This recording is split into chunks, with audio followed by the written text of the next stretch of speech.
Hello friends, आज हम पढ़ेंगे हमारा देश भारत के बारे में। ठीक है ना। ये अपना चैप्टर नंबर 6 है। ठीक, तो चलिए इसमें देखते हैं हम हमारा देश भारत के बारे में। ये वीडियो थोड़ी छोटी रहने वाली है क्योंकि हम थोड़े इसको जल्दी पढ़ेंगे, ठीक है ना, क्योंकि इसमें कुछ समझाने लायक है नहीं। जो भी समझाया तो पहले मैं समझा चुका हूं। ठीक है, तो चलिए शुरू करते हैं। भारत एक बहुत बड़े भौगोलिक विस्तार वाला देश है। क्या है? एक भौगोलिक विस्तार वाला देश। भारत में यह हिमालय के ऊंचे शिखरों से घिरा है। पश्चिम में अरब सागर, पूरब में बंगाल की खाड़ी तथा दक्षिण में हिंद महासागर भारतीय प्रायद्वीप के तटों पर लहराते हैं। जैसे आपको पिछले जो अध्याय उसमें मैंने आपको पढ़ाया कि प्रायद्वीप के बारे में। ठीक है ना। तो प्रायद्वीप कैसा है? जो तीन तरफ से पानी से घिरा रहता है और एक तरफ से स्थल से घिरा रहता है। ठीक है ना। तो देखो ये प्रायद्वीप की परिभाषा दी गई है। स्थल का वह भाग जो तीन तरफ से जल से घिरा होता है। ठीक है ना। जो तीन तरफ से घिरा रहता है उसे क्या कहते हैं? प्रायद्वीप। और जो चारों तरफ से घिरा रहता है उसे कहते हैं द्वीप। ठीक है, तो आगे देखते हैं इसको।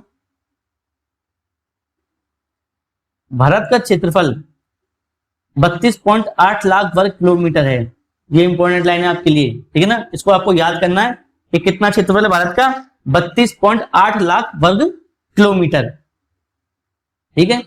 उत्तर से लद्दाख से लेकर दक्षिण में कन्याकुमारी तक इसका विस्तार लगभग 3200 किलोमीटर है तथा पूर्व में अरुणाचल प्रदेश से लेकर पश्चिम में कच्छ तक इसका विस्तार लगभग 2900 किलोमीटर है। ये बेसिकली ये बता रहा है कि देखो ये है, ठीक है ना। ये कौन सी दिशा हो गई? पूरब। ये कौन सी होगी? पश्चिम। ये कौन सी? उत्तर। और ये दक्षिण। तो ये कह रहा है कि उत्तर से लेके दक्षिण तक कितना विस्तार है? 3200 किलोमीटर। ठीक है। और पूरब से पश्चिम कितना विस्तार है? 2900 किलोमीटर। ठीक, तो आपको स्टेटमेंट में आएगा, स्टेटमेंट देगा, ये कहेगा कि जो भारत का जो क्षेत्रफल विस्तार है वो उत्तर से दक्षिण तो कम है और पूरब से पश्चिम ज्यादा है। तो आप ये स्टेटमेंट रॉन्ग है या राइट है, आप ये बताएं। ठीक है ना। तो क्या होगा इसका आंसर? इसका आंसर होगा रॉन्ग। क्यों रॉन्ग है? क्योंकि हमको पता है कि उत्तर से दक्षिण भारत की जो भारत का जो विस्तार है उत्तर से दक्षिण ज्यादा है बजाय पूरब से पश्चिम के। ठीक है, तो 3200 ये ध्यान रख लेना और 2900 ध्यान रख लेना। ऊंचे ऊंचे पर्वत, भारतीय महामरुस्थल, उत्तरी मैदान, असमान पठारी सतह, तटीय भाग एवं द्वीप समूह स्थल रूपों की भिन्नता को दर्शाते हैं। अब देखो भारत में क्या क्या कौन कौन से जो मतलब स्थल रूप हैं वो पाए जाते हैं। ठीक है ना। तो स्थल रूप कौन कौन से पाए जाते हैं? पर्वत पाए जाते हैं। ठीक है ना, जैसे हिमालय से पर्वत पाए जाते हैं। भारतीय महामरुस्थल जो थार का रेगिस्तान है वो भी है अपनी। मैदान है गंगा का मैदान, असमान पठार है मालवा का पठार, ठीक है, दक्कन का पठार। ठीक है, ऐसे तटीय भाग हैं, तट है अपने, एवं द्वीप है जैसे लक्षद्वीप है। ठीक है, तो ऐसे तो स्थल रूपों में भिन्नता है अपने। यहाँ जलवायु, वनस्पति, वन्य जीवों के साथ साथ भाषा एवं संस्कृति में भी बहुत भिन्नता है। वही कैसे भिन्नता है? वही एक व्यक्ति पर्वतों पर रहता है, मतलब पर्वत पठारों पर रहता है, तो उसकी जो खान पान होगा, जीवन शैली होगी वो अलग होगी बजाय किसके? जो उत्तर में जो मैदानों में रहते हैं। ठीक है ना। तो उनका भाषा, संस्कृति और जो तटों में रहते हैं उनकी भी अलग होगी। तो ऐसे भाई जो जितने स्थल रूप हैं तो उसी के हिसाब से भिन्नता भी आएंगी। ठीक भाई, मान लो कि जो पोलर बियर है, मान लो हिमालय में ठंडों में रहता है, तो थार के रेगिस्तान में तो आएगा नहीं, वो नहीं आएगा ना। तो थार के रेगिस्तान में क्या मिलेगा? ऊंट मिलेंगे। तो ऐसे वनस्पति जीवों में भिन्नता मिलेंगी अपन को। ठीक है, तो इस भिन्नता में भी हमें एकता को पाते हैं। देखो इतनी सारी भिन्नता होने के बाद भी भारत कैसे रहता है? एकता में। ठीक है, जो हमारी परंपराओं में दिखती है। यही कारण है कि हम एक राष्ट्र में बंधे हैं। भाई इतनी भिन्नता होने के बाद भी भारत क्या है? एकजुट रहता है। ठीक है, वर्ष 2011 से अब तक भारत की आबादी 120 करोड़ से अधिक हो चुकी है। यह चीन के बाद विश्व का दूसरा सबसे अधिक जनसंख्या वाला देश है। अब आपको जानकर आश्चर्य होगा कि भारत अब विश्व का दूसरा सबसे अधिक जनसंख्या वाला देश नहीं रहा। अब कौन सा रहा है? पहला नंबर। अब भारत का कौन सा है? पहला नंबर। ठीक है, और भारत की आबादी कितनी हो गई है? 142 करोड़, जो चीन से ज्यादा है। अब देखो, अब पढ़ते हैं स्थिति के बारे में। भारत की जो स्थिति है ये आपको पता है, ठीक है ना, कि आपको अगर किसी मैप में भारत देश को देखना हो तो कैसे देखेंगे? जब अपन को उसकी अक्षांश पता होगी और जब उसके अपन को देशांतर पता होंगी, ठीक है ना, तभी तो देख सकते हैं अपन। तो देखते हैं इसकी अक्षांश देशांतर क्या है। देखो, भारत उत्तरी गोलार्ध में स्थित है, ठीक है। कर्क रेखा 23.5 डिग्री है। क्या 23.5 डिग्री जो रेखा है उसको क्या बोलते हैं? कर्क रेखा। देश के लगभग मध्य भाग से होकर गुजरती है। चित्र 6.2 में देखिए, अपन देखेंगे अभी। दक्षिण से उत्तर की ओर भारत की मुख्य भूमि का विस्तार 8.4 उत्तरी तथा 37.6 उत्तरी अक्षांशों के बीच है। तो ये अक्षांश पता लग गया अपन को, 8 डिग्री 4 मिनट और 37 डिग्री 6 मिनट उत्तरी अक्षांश। पश्चिम से लेकर पूरब तक भारत का विस्तार 68.7 पूर्वी देशांतर तथा 97 डिग्री 25 मिनट पूर्वी देशांतरों के बीच है, ठीक है। तो अब देखें, मैप देखते अपन, मैप में क्या बता रहा है। ये अपना मैप है। देखो, ये अपनी कर्क रेखा भारत को क्या है, बीचों बीच से काटती है। देखो ये ऐसे काट रही है, ठीक है ना। तो ये आपसे ये पूछेगा कि बताओ कि जो भारत की जो कर्क रेखा है, उसको मिटा देता हूं।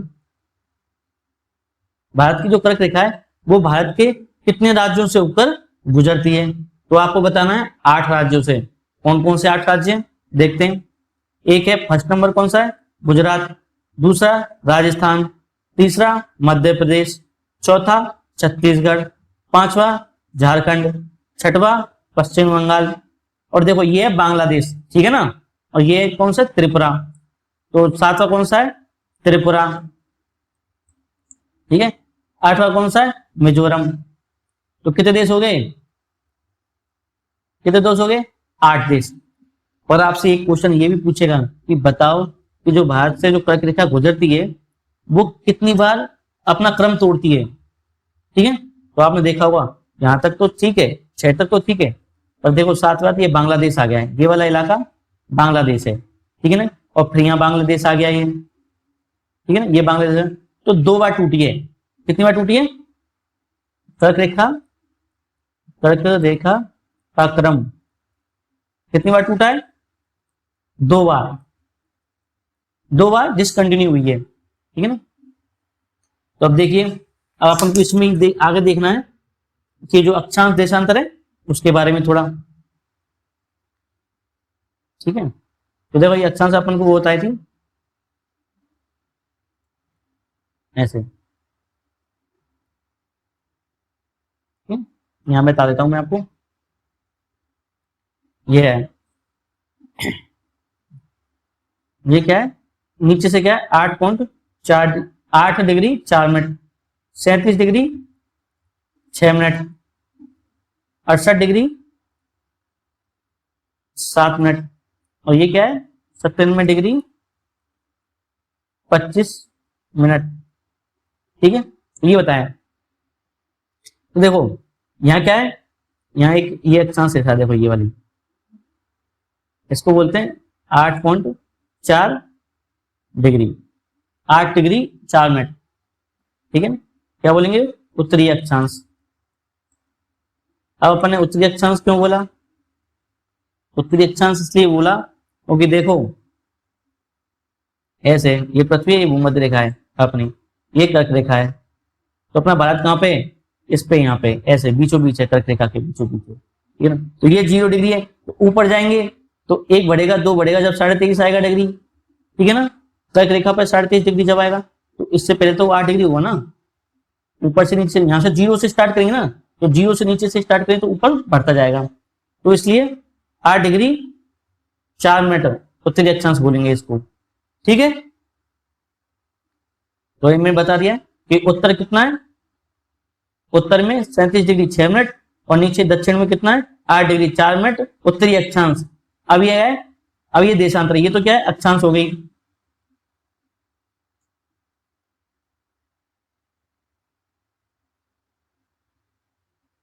ठीक है,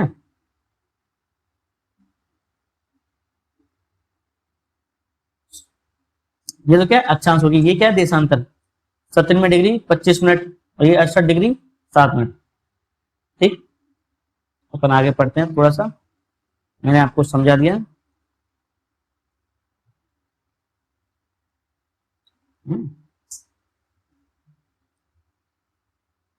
देखो ये बता दिया मैंने आपको। अगर हम विश्व को पूर्वी एवं पश्चिमी गोलार्ध में बांटते हैं तो भारत की स्थिति किस गोलार्ध में होगी, किस गोलार्ध में होगी, ठीक है ना, तो भारत की स्थिति होगी पूर्वी गोलार्ध में। ठीक है, बहुत बड़े देशांतरी विस्तार लगभग 29 डिग्री के कारण यहाँ के दोनों छोरों पर स्थित है। ठीक है ना, तो ये तो क्या 97 डिग्री 25 मिनट, ठीक है ना, और एक क्या है अपना 68 डिग्री और 7 मिनट। जब इसको करेंगे ना अपन तो 29 डिग्री आएगा। ठीक है ना, इसको माइनस करेंगे तब क्या आएगा 29 डिग्री। तो हमको पता है कि जैसे एक 4 मिनट में वो मतलब 15 मिनट में, तो सॉरी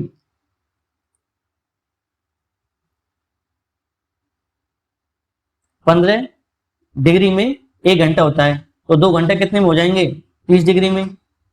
ठीक है, तो देखो तो 29 डिग्री तो मान लगभग मान लेते हैं तो 30 डिग्री, तो कितने मिनट का अंतर हो गया 2 घंटे का। ठीक है ना, मान लो ये अपना भारत देश है, ये बता रहा है ये भारत देश है अपना। ठीक है, यहाँ तो कितना है 97 डिग्री 25 मिनट, ठीक है, और यहाँ कितना है अपना 68 डिग्री 7 मिनट। ठीक है, जब इसमें से इसको घटाएंगे तो कितना आएगा, कितना आएगा 29 डिग्री। ठीक है, 29 डिग्री आएगा मतलब 2 घंटे का अंतर आएगा, 2 घंटे का अंतर आएगा बिल्कुल। तो मान लो कि यहाँ अगर सुबह 6 बज रहे होंगे, 6 बजे होंगे सुबह, तो यहाँ सुबह 6 कितने बजे बजेंगे, यहाँ 8 बजे 6 बजेंगे। ठीक है ना, तो ऐसे तो दिक्कत आ जाएगी। तो अपन ने क्या माना, मानक समय माना, एक मानक समय मान लिया कि यहाँ पे एक लाइन खींच दी 82.5 डिग्री, और उससे क्या हुआ कि जो मानक समय वो निश्चित कर दिया, यहाँ का भी बराबर कर दिया, यहाँ भी बराबर कर दिया। ठीक है ना, यहाँ 6 बजेंगे तो यहाँ पे भी 6 बजेंगे। कोई आपसे एक क्वेश्चन पूछ ले कि ये बताओ कि भारत में एक ही मानक समय क्यों है, जैसे रूस में 2 है 3 है, रूस में कितने 11 है वैसे। ठीक है ना, तो उसमें इतने ज्यादा क्यों और भारत में इतना एक ही क्यों। ठीक है, क्या भारत में 2 हो सकते हैं, बोलो, तो 2 कैसे हो सकते हैं। अब देखो भारत में मानक समय 2 क्यों नहीं है, ये जानने की जरूरत है।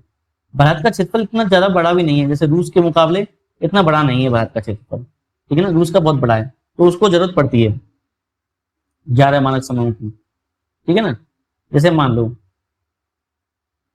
यहाँ पे स्कूल है, एक स्कूल है यहाँ पे अरुणाचल प्रदेश में। ठीक है ना, वो क्या है 8 बजे खुलती है, 8 बजे स्टार्ट होती है। ठीक है, तो यहाँ कितने बजे स्टार्ट होगी वो, यहाँ 10 बजे, तो भी 2 घंटे का अंतर है।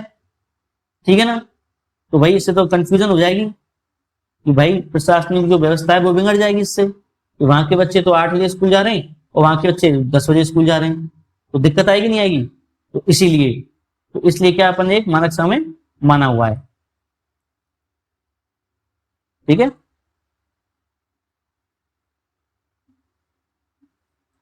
बहुत बड़े देशांतर लगभग 29 डिग्री के कारण यहाँ के दोनों छोर पर स्थित स्थानों के स्थानीय समय बहुत अधिक अंतर हो सकता है।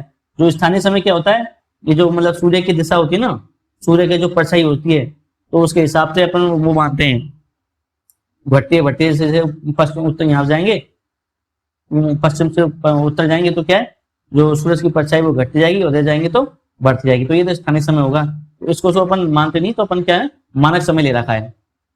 इस तरह की दूरी पर स्थित दो स्थानों के बीच समय का अंतर लगभग 2 घंटे का है। ये बता दी इसमें 2 घंटे का होगा। जैसा कि आपने पहले पढ़ा है कि प्रत्येक 1 डिग्री देशांतर के लिए स्थानीय समय में 4 मिनट का अंतर होता है। ठीक है, आपने पढ़ लिया, 1 डिग्री देशांतर के लिए 4 मिनट अंतर होता है। पश्चिम में गुजरात की अपेक्षा पूर्व के अरुणाचल प्रदेश में सूर्योदय लगभग 2 घंटे पहले होता है। अगर मान लो अरुणाचल प्रदेश में सूर्य 6 बजे उगा, तो जो गुजरात में वो कितने बजे उगेगा, 8 बजे। ठीक है, आप पहले पढ़ चुके हैं कि 82.5 डिग्री पूर्वी देशांतर के स्थानीय समय को भारत का मानक समय क्यों माना गया है, पढ़ चुके हैं अपन पहले।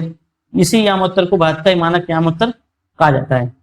ठीक है ना, तो हम आगे पढ़ेंगे अगले पार्ट में भारत के पड़ोसी देश के बारे में और भारत के भौतिक विभाजन के बारे में। So thank you and subscribe.